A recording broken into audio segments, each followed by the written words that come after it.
les gars, on se retrouve du coup jour, je sais plus quel jour on est, jour 11 ou jour 12, je sais plus, je crois jour 11.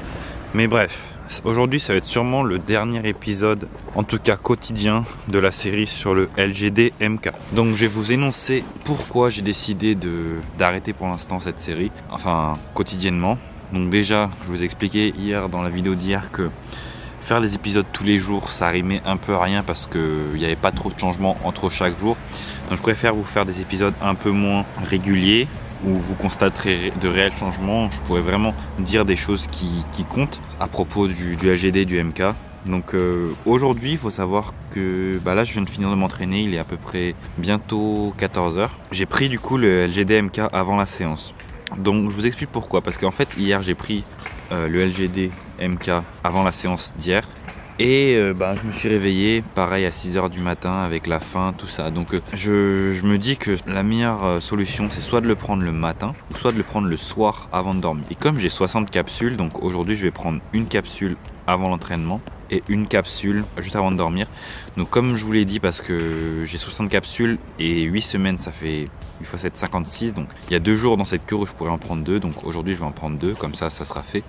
Donc voilà, pour vous dire, sinon des effets secondaires, donc oui, voilà, au niveau de la faim c'est vraiment un problème si ça me réveille en pleine nuit, donc c'est pour ça que je vais décider de le placer soit avant de dormir soit matin, donc je vais voir. Et puis sinon au niveau de la cure, donc je voudrais vous parler de quelque chose également, c'est que un de mes sponsors va m'envoyer un produit bientôt, donc qui va me servir comme base de testostérone, car comme je vous ai dit, pour l'instant je n'ai pas de base de testostérone avec cette cure, et ils vont m'envoyer donc un produit, donc c'est un stéroïde anabolisant, donc Trestolone ou Ment ça s'appelle. C'est un stéroïde qui est à l'étude pour le traitement de l'hypogonadisme, donc chez les hommes. Il va pouvoir peut-être servir à m'amener un taux d'œstrogène suffisant et peut-être avoir des effets anaboliques très importants. Donc pour l'instant, d'après les recherches que j'ai fait, j'avais déjà fait des recherches avant dessus parce que c'était un truc qui m'intéressait à prendre, donc c'est par voie transcutanée. Donc il y a voie injectable, voie orale et voie transcutanée. Donc là j'ai décidé de prendre voie transcutanée car apparemment la demi-vie est plus longue que par voie orale. Par voie orale, je crois qu'il n'y a que 2 heures de demi-vie environ. Donc voilà le Ment Trestolone, je vais essayer de faire une vidéo dessus assez rapidement, donc pour vous expliquer ce que c'est en détail, les avantages, les effets secondaires, donc comme je fais rapidement avec chacun des SARMs, comme ça je pourrais vous faire un comparatif entre ce que disent les études et les rapports anecdotiques et ce que moi je ressens avec personnellement. Donc je pense que ça peut être un atout à cette cure de rajouter ça pour tester, et on va voir ce que ça donne. C'est un produit que vous pouvez vous procurer donc sur Pure Rose ou sur Behemoth Labs, donc qui en vendent, et je vous dirai ce que ça fait. Donc je le prends surtout comme base de testostérone. Je vais pas prendre des dosages de fou, mais on va voir ce que ça donne, si ça rajoute un petit plus ou pas à la cure. Donc là je vais rentrer et je vais peut-être vous faire donc soit je vous ferai l'explication sur ce produit donc dans la vidéo d'aujourd'hui parce que j'ai pas trop de contenu, j'ai pas filmé à la salle, ou alors je vous ferai une vidéo un peu plus détaillée plus tard. Mais voilà, la semaine prochaine je compte reprendre vraiment les vidéos classiques et faire des bilans un peu moins réguliers et arrêter les vlogs pour un moment, donc on verra ça. Mais voilà, sinon qu'est-ce que je voulais rajouter d'autre au niveau des changements? Donc alors personnellement j'ai l'impression d'avoir un peu séché, donc c'est un peu contradictoire. J'ai pris du poids mais j'ai gagné un peu en définition musculaire.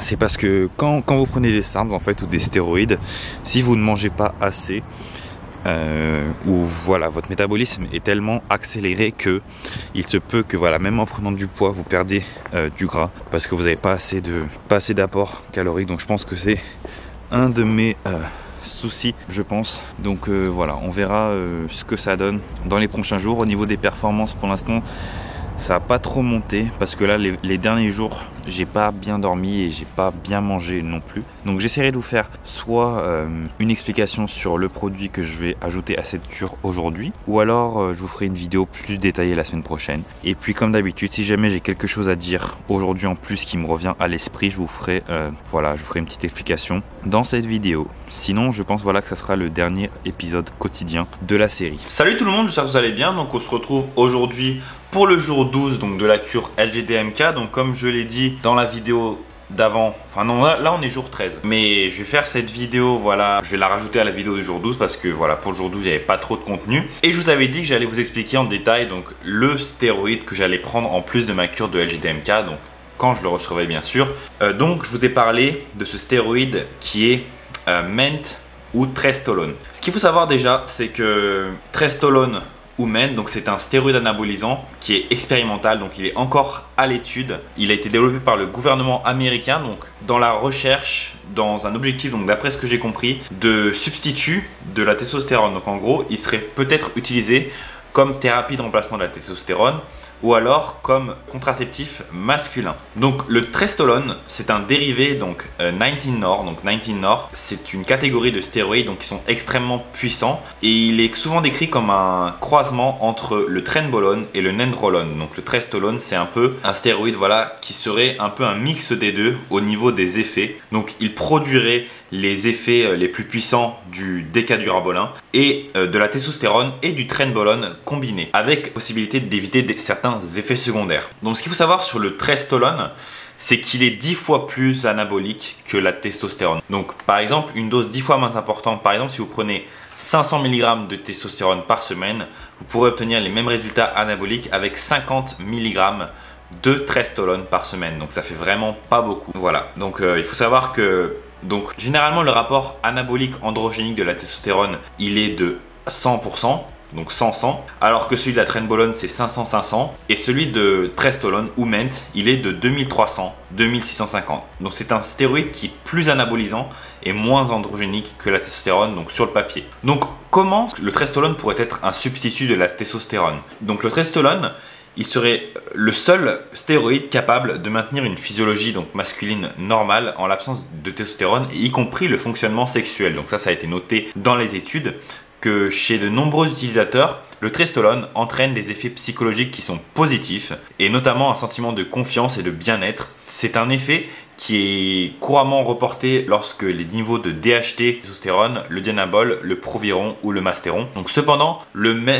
Trestolone n'est pas soumis voilà, au métabolisme de l'enzyme 5-alpha réductase. Donc en gros, il ne va pas se convertir en DHT alors qu'il a les mêmes avantages psychologiques que ceux véhiculés par la DHT. Et on sait que la DHT, c'est voilà, le stéroïde qu'on essaye d'éviter lorsqu'on souhaite garder ses cheveux. Contrairement voilà, à la testostérone, le Trestolone ne va pas s'aromatiser en œstrogène pur, donc en œstradiol, mais il va une aromatisation en une autre forme d'œstrogène. Donc je sais plus le nom, je me rappelle plus le nom sur lequel j'ai vu, mais c'est une autre forme d'œstrogène qu'on retrouve également avec le dianabol. Donc les avantages de l'œstrogène, voilà, sur une cure, on vous l'a dit, donc une augmentation de la force supplémentaire, une meilleure utilisation du glycogène, une régulation à la hausse des récepteurs aux androgènes et une augmentation de la production voilà, d'hormones de croissance et d'IGF-1. La posologie couramment utilisée pour la thérapie de remplacement de testostérone, c'est de 4 à 7 mg,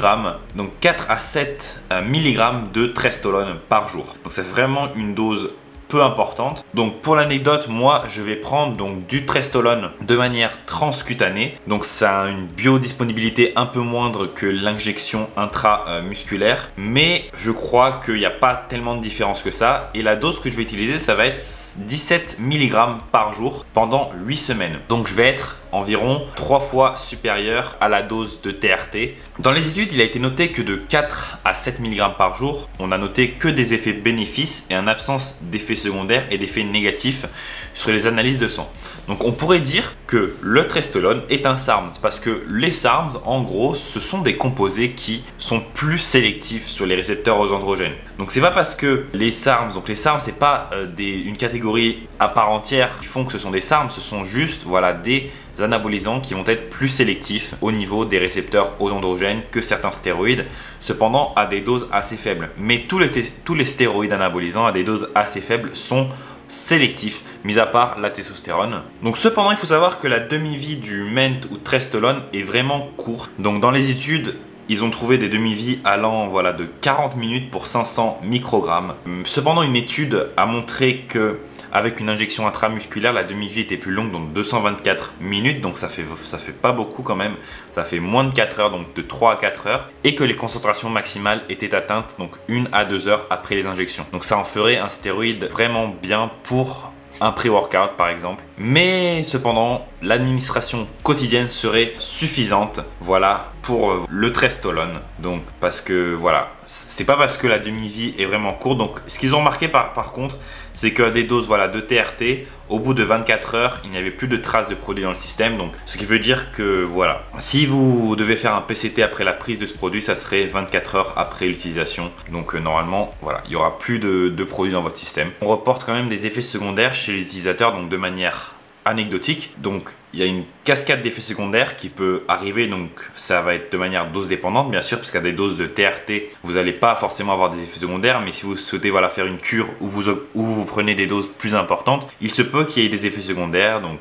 palpitations cardiaques, anxiété, augmentation du rythme cardiaque, augmentation de la pression artérielle, insomnie, augmentation de l'œstrogène, effets secondaires voilà, à long terme comme tout autre stéroïde anabolisant, gynécomastie c'est possible avec la forme d'œstrogène qu'il produit.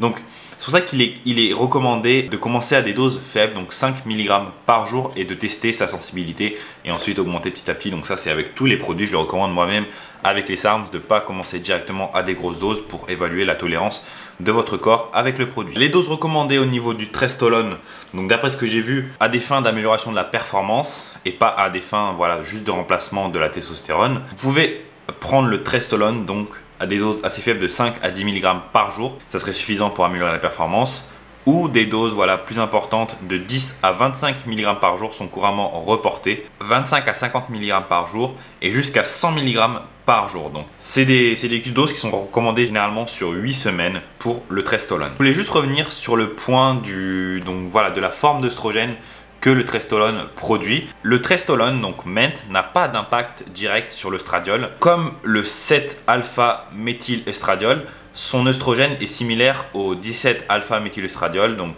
produit par le Dianabol, et il n'apparaît pas sur les analyses de sang. Donc si vous allez faire des prises de sang sous l'emprise de ce produit, vous n'allez pas avoir des taux d'œstradiol plus élevés. Par contre, il est recommandé qu'en présence d'effets indésirables, il serait bien de prendre voilà, des anti-œstrogènes ou de réduire simplement la dose. Comme le Trestolone est métabolisé assez rapidement, on l'a vu avec une demi-vie assez courte, un dosage voilà, fréquent, quotidien, pourrez rapidement voir si des effets secondaires apparaissent à certaines doses, donc vous pourrez ajuster de cette façon. Donc au cas où il y a des produits qui empêchent l'aromatisation, donc comme Aromacin, Nolvadex ou Raloxifène. Donc moi personnellement c'est ce que je vais avoir sous la main. Donc je vais avoir des anti-œstrogènes, qui inhibent l'aromatisation au cas où je constate des effets secondaires. Mais si je constate des effets secondaires, je réduirai tout d'abord la dose et puis après j'ajusterai en fonction. Donc voilà, je vous conseille de rester sur la chaîne, de vous abonner. Si vous êtes intéressé pour voir ce que ce produit va faire sur moi, quels effets je vais pouvoir avoir, vous pouvez vous abonner. Et également, si vous souhaitez vous procurer du Trestolone MENT, il y en a sur Pure Rose ou Behemoth Labs. Vous avez des codes de réduction donc, qui sont dans la description de cette vidéo. Également, si vous souhaitez commander des SARMs sur n'importe quel de mes partenaires, donc vous avez aussi tous les liens en description avec tous mes codes associés. Ce que j'ai à dire, c'est que en ce moment, du 1er au 30 novembre, donc Pure Rose organise un concours pour le Black Friday. Donc chaque 5 $ dépensés dans une commande vous donne une entrée dans leur concours où ils proposent de gagner un grand nombre de prix. Donc ça part. Donc le premier prix je crois c'est 800 $ de cartes cadeaux sur leur site. Et ensuite vous avez d'autres lots comme l'Apple Watch ou d'autres. Donc vous verrez. Mais n'hésitez pas, voilà, si vous hésitez à commander sur un site ou sur un autre et vous ne savez pas vous décider, voilà, je vous informe juste que Pure Rose fait cette offre là. Donc ça peut être intéressant pour vous si jamais vous gagnez. Voilà, donc on va s'arrêter aujourd'hui pour l'épisode du jour 12 et 13. Comme je vous l'ai dit, je vais arrêter les vlogs quotidiens pour cette série et voilà, je vous ferai des vidéos un peu moins fréquentes pour pouvoir me concentrer sur un contenu un peu plus normal, on va dire qui me ressemble un peu plus. Donc n'hésitez pas à me donner si vous avez des idées de vidéos en commentaire. N'hésitez pas à liker la vidéo, à vous abonner à la chaîne et à laisser un commentaire, ça aide toujours pour l'algorithme YouTube. Activez la cloche de notification pour ne manquer aucune des prochaines vidéos. Et on se retrouve à très vite sur la chaîne. Allez, salut les gars, bye bye.